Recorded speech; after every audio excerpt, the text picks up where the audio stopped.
अस्सलाम वालेकुम वरहमतुल्लाहि वबरकातुह। आज मैं आपके साथ एक बड़ा अजीब और हंसाने वाला वाक़ा शेयर करने जा रहा हूँ और ये वाक़ा है खलीफा अब्दुल मलिक बिन मरवान के दौर का। खलीफा अब्दुल मलिक बिन मरवान मुसलमानों की तारीख के उमवी दौर का खलीफा था। उनके पास एक आदमी लाया गया और उस आदमी पर इल्ज़ाम था कि ये बगावत करने वाले लोगों के साथ है। ये बगावत करने वाला शख्स बड़ा हाजिर जवाब था। हुक्म हुआ कि उसकी गर्दन उड़ा दो, यानी उसे कत्ल कर दो। तो बगावत करने वाले ने कहा, अमीरुल मोमिनीन यानी ए हुक्मरान, मेरी बात सुन ले, फिर जो चाहे करे।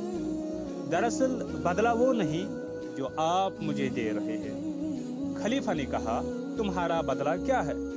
उसने कहा, अमीरुल मोमिनीन, मैं जिसके साथ भी आपके खिलाफ लड़ाई के लिए निकला तो नजर बद लगाने के लिए निकला। मामला यूं है कि मैं बड़ा ही मनहूस हूं। मैं जिसके साथ भी निकला उसे शिकस्त और रुसवाई के सिवा कुछ भी हासिल नहीं हुआ और उसके मुकाबले में आपको फतह व कामरानी हासिल हुई।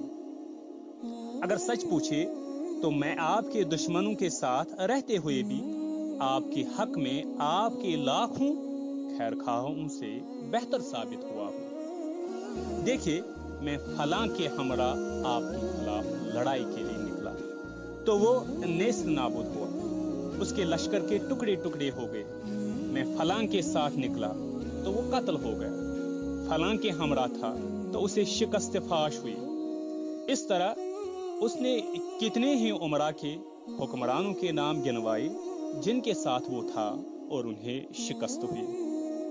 अब्दुल मलिक बिन मरवान यानी खलीफा जो था, उसने उसकी गुफ्तगू सुनी तो बेइख्तियार हंसने लगा और उसका रास्ता छोड़ दिया, यानी उसे आज़ाद कर दिया, माफ कर दिया। ये था वो वाक़ा जो आपके साथ शेयर किया। वस्सलामु अलैकुम।